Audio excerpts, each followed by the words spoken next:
नमस्कार दोस्तों, आप सभी का स्वागत है आपके अपने YouTube चैनल धार्मिक ज्ञान कथा में।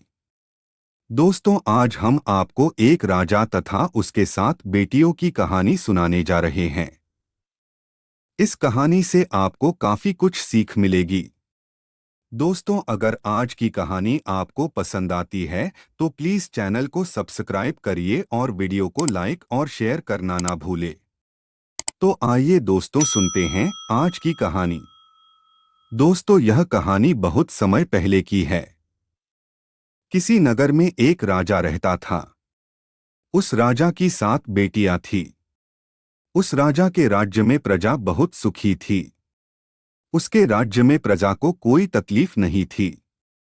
एक दिन राजा के दिमाग में एक विचार आया। राजा ने अपनी 7 बेटियों को बुलाया और अपनी सभी बेटियों से पूछा, ये बताओ तुम लोग किसका दिया खाती हो। राजा की 6 बेटियों ने उत्तर दिया कि पिताजी, हम सब आपका दिया खाती है और आपका ही दिया पहनती है। राजा की 7वीं बेटी, जो कि सबसे छोटी थी, उसने अपने पिता से कहा कि पिताजी, मैं तो भगवान का दिया खाती हूँ।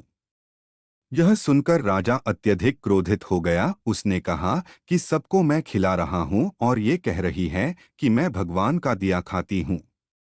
राजा ने अपनी 6 बेटियों का विवाह राजघराने में किया, लेकिन अपनी 7वीं बेटी का विवाह एक गरीब लकड़हारे से कर दिया, जो कि जंगल में प्रतिदिन जाकर लकड़ियां काटता था। वह किसी कारणवश बीमार हो गया था।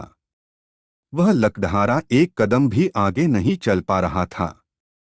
इतनी दयनीय स्थिति उस लकड़हारे की हो गई थी। ऐसे लकड़हारे से उस राजा ने अपनी छोटी बेटी का विवाह कर दिया। राजा ने अपनी बेटी से कहा कि तूने ही बोला था न कि मैं भगवान का दिया खाती हूँ, तो अब तू उसी का दिया खा।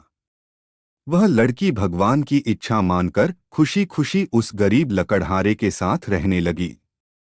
वह लड़की प्रतिदिन जंगल से लकड़ियां काटकर बाजार में बेचती तथा उससे जो पैसे मिलते उस पैसे से अपने पति के लिए दवाइयाँ तथा खाने के सामान के साथ साथ दूध भी लेकर आती। दोस्तों, लकड़हारे की पत्नी ने उसी जंगल में एक कुटिया बना लिया तथा उसी कुटिया में दोनों लोग रहने लगे। लकड़हारे की पत्नी बहुत दयावान थी। उसी कुटिया के बगल में एक नाग का जोड़ा रहता था। लकड़हारे की पत्नी सुबह एक कटोरे में दूध लेकर वहां नाग के बिल के पास रख देती। वह नाग प्रतिदिन दूध पीता। वह नाग कोई मामूली नाग नहीं था, बल्कि इच्छाधारी सांप था। एक दिन उस नाग ने सोचा कि यह लड़की तो बहुत दयालु है तथा गरीब है, क्यों न इसकी मदद कर दी जाए। एक दिन उस नाग ने लकड़हारे की पत्नी के स्वप्न में आकर कहा कि बेटी, जिस स्थान पर तुम दूध का कटोरा रखती हो वहां पर तुम गड्ढा खोदना, तुम्हें बहुत सारी संपत्ति मिलेगी। उस संपत्ति से तुम सबका भला करना, लेकिन एक बात का ध्यान रखना कि कोई भी व्यक्ति तुम्हारे द्वार से भूखा न जाने पाए। दोस्तों, लकड़हारे की पत्नी सुबह उठी और जिस स्थान पर नाग का जोड़ा रहता था वहां पर उसने खोदना शुरू किया। उसकी पूरी तकदीर बदल गई। उसे इतना ज्यादा सोना मिल गया कि उस धन से उसने एक महल बनवाया। उसने पूरा एक नगर ही बसा लिया। वह प्रतिदिन भूखों को भोजन करवाती थी। उसका पति भी अब पूरी तरह से स्वस्थ हो चुका था। एक दिन लकड़हारे की पत्नी सबको भोजन करवा रही थी, तब उसने देखा कि लाइन में सबसे पीछे उसका पिता तथा उसकी 6 बहनें भी लगी हुई थी। उसने सबको पहचान लिया और अपने पिता से पूछने लगी कि पिताजी, आपकी ऐसी हालत कैसे हो गई। उसके पिता ने कहा कि बेटी, मेरा सारा राजपाट छिन गया। तुम्हारी इन 6 बहनों को इनके पतियों ने धक्के मारकर अपने राज्य से बाहर निकाल दिया। अब हम सबकी यह दशा हो गई है कि हमें भी लाइन में लगकर भोजन करना पड़ रहा है।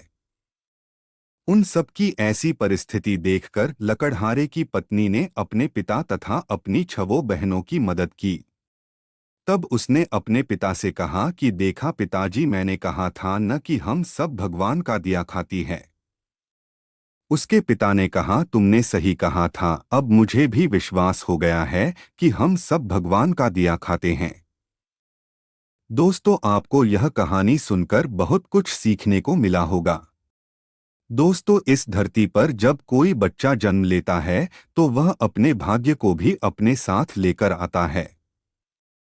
वह किसी के भरोसे नहीं रहता है, क्योंकि सबका पालनहार वह परमेश्वर है। जो कुछ होता है सब कुछ उसी के ही इच्छा से होता है। जो कुछ होना है वह सब पहले से निर्धारित है। आपके चाहने से कुछ नहीं होगा। होगा वही जो भाग्य में उस विधाता ने लिख रखा है। इसलिए हमें कभी किसी बात की चिंता नहीं करनी चाहिए। भविष्य को भविष्य के गर्त में ही रहने दो, जो वर्तमान में हो रहा है उसे देखो। लेकिन इसका मतलब ये नहीं है कि हम अपना कर्म करना छोड़ दें। ऐसा बिल्कुल भी नहीं करना है। अपना कर्म करते जाओ, उसके बाद जो कुछ होगा वह देखा जाएगा। दोस्तों, हम आशा करते हैं कि आज की कहानी आपको जरूर पसंद आई होगी। हमें कमेंट करके जरूर बताइए दोस्तों कि आज की कहानी आपको कैसी लगी। मिलते हैं दोस्तों अगली वीडियो में, तब तक के लिए धन्यवाद।